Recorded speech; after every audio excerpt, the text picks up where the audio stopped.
Hello friends, मैं हूं आजे और मेरे चैनल का नाम है ब्रेन शेपर्स। मैं आज आपको बताने वाला हूं वाईफाई के बारे में अमेजिंग फैक्ट्स जो कि आप सभी ज़रूर जानना चाहेंगे, क्योंकि एक हॉलीवुड एक्ट्रेस इस वाईफाई सिस्टम की मदर मानी जाती हैं।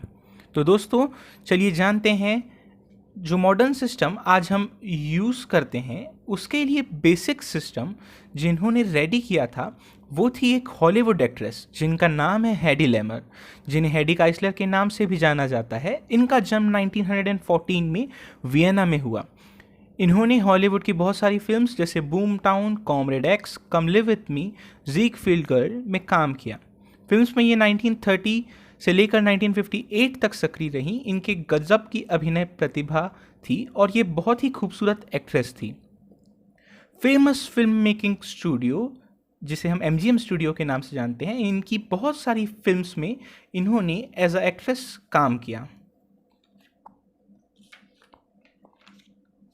लेकिन इसी बीच ईयर 1939 में सेकेंड वर्ल्ड वॉर स्टार्ट हो गया। इस टाइम पर दुनिया के बहुत सारे देश दो अलग अलग ग्रुप्स में बट गए और एक दूसरे पर अटैक करने लगे और इस प्रकार वर्ल्ड वॉर 2 स्टार्ट हो गया।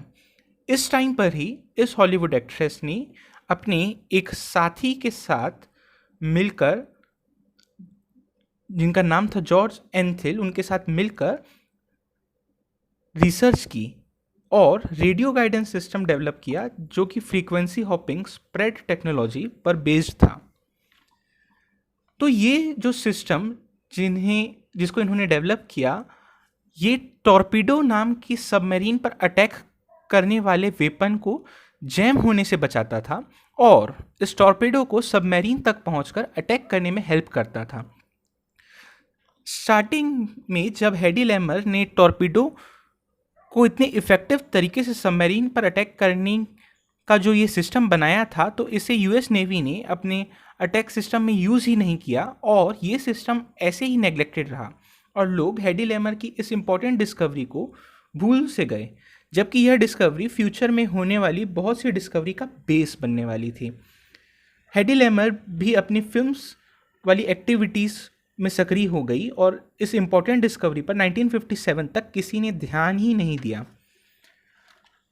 लेकिन 1957 में इसी रेडियो गाइडेंस सिस्टम जिसे हेडी लेमर ने डिस्कवर किया था, इसी सिस्टम टेक्नोलॉजी के बेस पर अलग अलग स्प्रेड स्पेक्ट्रम टेक्निक्स बनी जो कि मॉडर्न वाईफाई सिस्टम को बनाने के मेथड के रूप में यूज़ की गई एंड ब्लूटूथ टेक्नोलॉजी भी इसी सिस्टम पर आधारित है।